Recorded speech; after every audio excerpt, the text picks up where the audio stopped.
Holy hell. How long have you been cataloging these?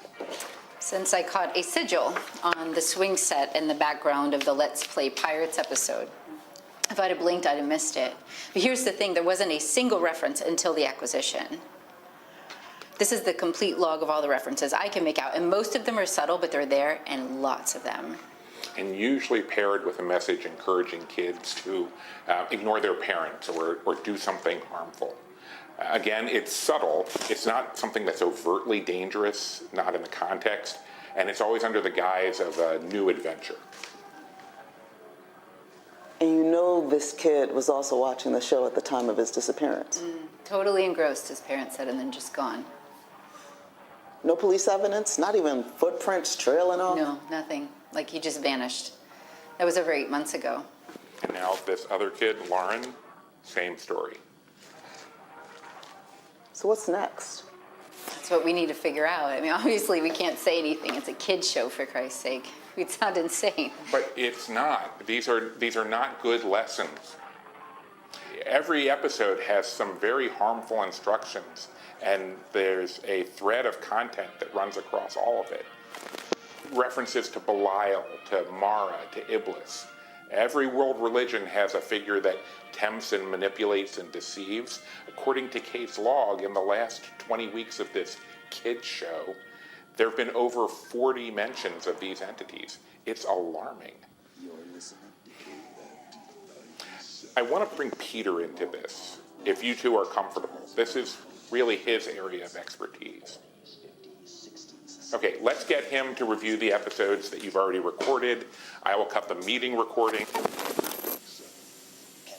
only radio station. Welcome back to Kate.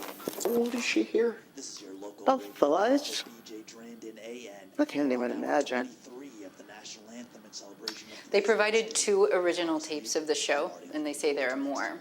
Thanks for tuning in. Over the next few nights, I'm going to start combing those for more coded language.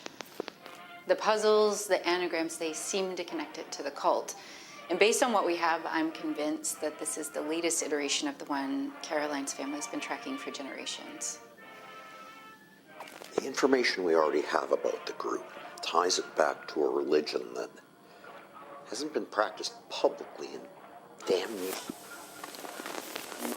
So we're saying that this production company has been around since the Middle Ages? Is that what we're saying?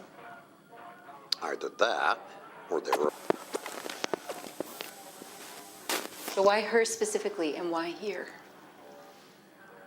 I wish we could get our hands on that contract. I think it would be...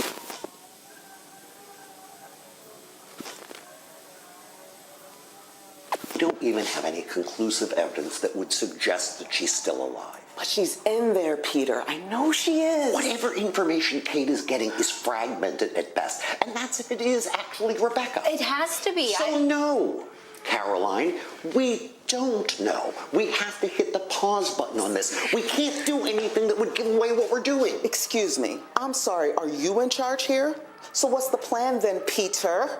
We just keep meeting and talking? What's our goal exactly? Look, I want to try too, Caroline, but we have to proceed with caution. We don't even know what state she's in, or if we could even get to her. It's been almost 15 years. She might not even want out at this point. You don't know that. You don't either. Bottom line is, it's not safe.